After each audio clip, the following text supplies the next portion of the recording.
Buddhist claim करते हैं ना सनातन हमारा है, उनसे सिर्फ ये पूछो कि भैया कोई इंस्क्रिप्शन दिखा दो। तुम तो कहते हो ना कि हमारा इतिहास पत्थरों पे लिखा हुआ, एक पत्थर ला के दिखा दो जहां पे लिखा हो कि सनातन धर्म बुद्धिस्टों से रिलेट करता वो मिल जाए। हमारा तो भैया अभिलेख है, वो हमसे रिलेट करता है, ठीक है, उस पर अरे सनातन धर्म लिखा भी है। इनसे इनकी ये किताब पूछो भाई, में ये तुम तो लिखा कहते हो है ना कि वो कि कब की लिखी हुई है।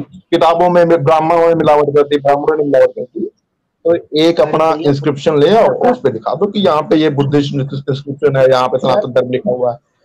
सर एक चीज बताओ, अगर मतलब जो, क्योंकि ब्राह्मण हाँ उसमें भैया। विद्वानों को बुलाया जाता था, अगर वो नहीं बताते, ये सब किताबें ना लिखते, तो इनको कैसे पता चलता? ये पूछना था मेरा। आवाज कट रही है आपकी। मैं कह रहा हूँ कि अगर उन ग्रंथों का जिक्र ना हुआ होता, लिखे ना होते ब्राह्मण, तो इनको पता कैसे चलता आज के डेट में कि ये भी सब चीज थी, अशोक भी था, ये थे आवाज। वो थे? कहाँ से पता चलते? और उस समय ब्राह्मण विद्वानों को बुलाया जाता था। बिल्कुल सही। इनका अपना वो है। अच्छा, वो क्या मैं जानती है? चलाता हूँ, ये जो अभी स्वामी राम मौर्य भद्राचार्य जी मेरी कह रहे हैं तरफ कि से आप ही कट सठिया रही गए, आपको थी, कुछ पता नहीं। आवाज ही कट रही है। राम भद्राचार्य जी के अंदर संत का कोई गुण ही नहीं है, जो अपने पीठ पर बैठ करके ये बोलता हो। अरे तालियां बजाने वाले जो हैं वो मस्जिद में मंदिर ढूंढेंगे तो फिर बद्रीनाथ में अगर आप ऐतिहासिक तथ्यों पे जाते हैं तो वो कह रहे हैं बौद्ध मठ था वहां। नहीं, उनको ज्ञान ही नहीं, कुछ ज्ञान नहीं उनको। बद्रीनाथ शाश्वत मठ है, पद्मासन पर बद्रीनाथ विराजमान है। बद्रीनाथ का प्रमाण पुराणों में है, सभी पुराणों में है। वो क्या जानती हैं? राम भद्राचार्य जी कह रहे हैं कि आप सठिया गए, आपको कुछ पता नहीं है। राम भद्राचार्य जी के अंदर संत का कोई गुण ही नहीं है, जो अपने पीठ पर बैठ करके ये बोलता हो कि मरे मुलायम कांसी राम, प्रेम से बोलो जय श्री राम। ऐसी ओछी सोच के लोग संत हो सकते हैं? ऐसे लोग संत कभी नहीं हो सकते हैं, और जिनके अंदर संतों का गुण नहीं है वो भाषा उटपटांग बोलेंगे।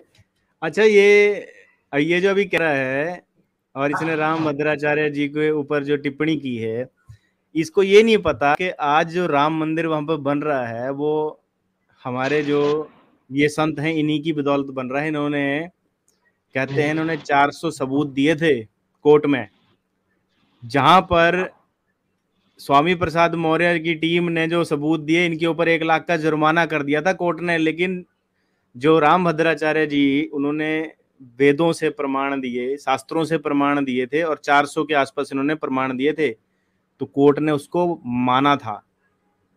और ये बंदा कह रहा है कि भैया ये इनको कुछ पता नहीं है, जबकि इन्होंने खुद एक भी प्रमाण नहीं पेश किया है, एक भी प्रमाण नहीं पेश किया।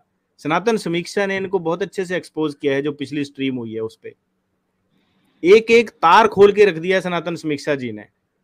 अभिलेखीय प्रमाण, हिस्टोरिकल प्रमाण, प्रमाणों का ढेर लगा उस जो मैंने कल की स्ट्रीम देखी थी सनातन समीक्षा जी की। तो इनकी गपोड़बाजी देखिए कैसी, किस हद तक ये लोग गिर गए हैं जी। इसलिए राम भद्राचार्य को मैं संत मानता ही नहीं। आप बोल सकते संत हैं मानता मिले ही नहीं। मुलायम काशी राम, हवा में उड़ गए जय श्री राम, यही बोले थे। मैं कुछ और पूछ रहा हूँ, आप भी बोले थे हवा में उड़ गए जय श्री राम। नहीं, मैं ये कभी बोले नहीं था। मुकर गया। आपकी पार्टी ये नारा लगाती थी। नहीं, ये बीएसपी में थे तो नारा लगता था ना, ये बीएसपी में नारा लगता था। तो फिर ये बीएसपी में नारा लगता था ना, बीएसपी में नारा लगता था। आप भी थे ना उस मंच पे? हाँ, मैं भी था। आप भी थे उस मंच पे? मैं भी था। तो ये सही था, आप बोल सकते हो। ऐसा है, वो ये बताइए क्या हवा में उड़ गए जय श्री राम ये कह सकते हैं? उस समय भारतीय जनता पार्टी की नौटंकी का विरोध था, राम का विरोध नहीं था। जो जय श्री राम का एक फार्मूला लेके आए हैं, राम बाद में उसी नौटंकी में आप भी शामिल हुए कि नहीं हुए? नहीं, मैं जैसे इनकी असलियत समझा में बाहर हो गया। क्या बात करते हैं? मैं ही छोड़ा हूं। और बीजेपी को जिस तरीके से उसकी हरकतें हैं, बात बताइए आपको, सबका साथ, सबका विकास, सबका विश्वास और सबके विश्वास का कत्लेआम करके जिस तरीके से, ठीक है, उस वो पॉलिटिकल पार्ट पे मैं आऊंगा। मुझे एक बात बताइए, आपको रामचरितमानस से दिक्कत क्या है? ऐसा है, हमें किसी भी धर्म ग्रंथ से कोई दिक्कत नहीं। मैं सभी धर्मों का सम्मान करता हूं, सभी धार्मिक पुस्तकों का सम्मान करता हूं, लेकिन अभी ये जो कह रहे हैं ना मैं सभी धर्मों का सम्मान करता हूं, इसको ये पता ही नहीं है, ठीक है। हालांकि सनातन समीक्षा जी बड़ी इज्जत से इनका नाम ले रहे थे, स्वामी प्रसाद मौर्य जी। मैं तो नहीं बोलूंगा जी, ठीक है, मैं तो इसको स्वामी प्रसाद मौर्य ही बोलूंगा, ठीक है। ये कहता है कि भैया जो है वो धर्म की आड़ में, धर्म की, हाँ, धर्म की बात भाई धर्म तुझे पता ही नहीं है धर्म क्या है। बहुत सारे धर्म नहीं होते हैं, मनुष्यता का एक ही धर्म होता है। मनुष्यता के बहुत सारे धर्म नहीं होते, बाकी मजहब पंथ संप्रदाय होते हैं। आगे सुनिए। धर्म ग्रंथ तो मान गया, पहले तो आप उसको धर्म ग्रंथ धर्म की आड़ में अगर आप किसी भी शूद्र कह करके दलित आदिवासी पिछड़ों को, जो पहले शूद्र के नाम से जाने जाते थे, गाली देंगे, उनको अपमानित करेंगे, जात सूचक शब्दों का प्रयोग करके उनको नीच कहेंगे, अधम कहेंगे, अपमान करने के लिए प्रेरित करेंगे, देश की महिलाओं को मारने पीटने प्रताड़ित करने की बात करेंगे, तो स्वाभाविक रूप से वो धर्म नहीं हो सकता है। अच्छा, मुझे एक बात बताइए, मैं आपसे अच्छा अभी जो इसने कहा कि आप उनको नीच बोलेंगे, धर्म बोलेंगे, भाई कौन बोल रहा है? ये जो तुमने प्रोपोगंडा पूरा क्रिएट किया है, उस प्रोपोगंडा में आप लोग ये कहते हो कि ऐसा होता था, ऐसा करते थे। आज के टाइम पे क्या ऐसा कोई करता है? आप सड़क पे चल रहे हो, आप पब्लिक ट्रांसपोर्ट में चल रहे हो, मेट्रो में चल रहे हो, क्या कोई किसी की जाति पूछता है कि तू मेरे पास जो खड़ा है तेरी जाति क्या है? हाँ, एक जगह पे जाति होती है भाई। कहां पर होती है? जब आप सरकारी नौकरी के लिए अप्लाई करते हो। मेरे को नफरत उस कॉलम से जहां लिखा होता है जाति लिखो, अपना रिलीजन लिखो। ये किसने बनाया भाई? ये हमने बनाया? उसको पकड़ो ना पहले, जिस बंदे ने वो कॉलम बनाए वहां पर जाति के, रिलीजन के, हटाओ उनको। और भीमराव अंबेडकर जी ने अगर आरक्षण दिया था तो उन्होंने कहा आजादी के बाद इसको कुछ साल तक ही रखना। उन्होंने 5 या 10 साल का कुछ हवाला दिया था, उसके बाद कहा था इसकी जरूरत नहीं पड़ेगी। लेकिन उन्होंने आरक्षण को हथियार बना लिया। ये जानबूझकर अपने आप को एसटी शेड्यूल कास्ट में मानते हैं, सर्टिफिकेट लेते हैं जानबूझ के, पता है नौकरियां मिल जाएंगी हमें 33% मार्क देकर हम जो है सर्जन बन जाएंगे।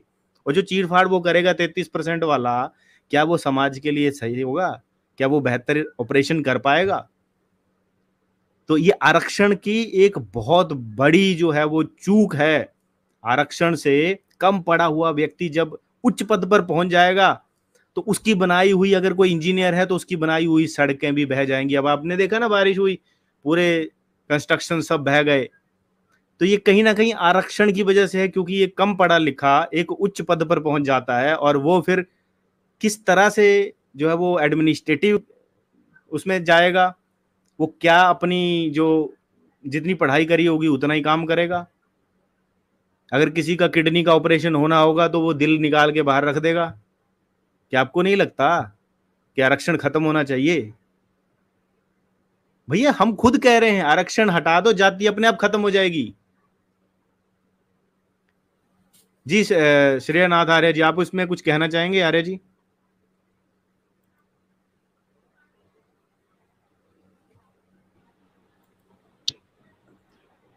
मैं कुछ कहूं? बकास खान भाई, आज जो स्ट्रीम है ना वो हिंदुइज्म वर्सेस बुद्धिज्म है, हिंदुइज्म वर्सेस इस्लाम नहीं है। आपको बुद्धिज्म के बारे में सनातन शंकर भाई के बारे में पता नहीं है। सनातन शंकर भाई ये जो सुनिए ना सनातन शंकर भाई, ये जो ब्रिटानिका का रेफरेंस दिया है इन्होंने, उसमें भी लिखा हुआ है कि मैगस्थनीज ने सीधा रेफरेंस दिया अपने बुक में कि मौर्यन एम्पायर में कोई स्लेव नहीं था। मैं खुद पढ़ के आया अभी उसी रेफरेंस में। अभी यहाँ दिखा देंगे तो कहाँ भागे वकास का बकवास। हाँ, चलो इसी बहाने ये भाई साहब की कहानी सुन के आप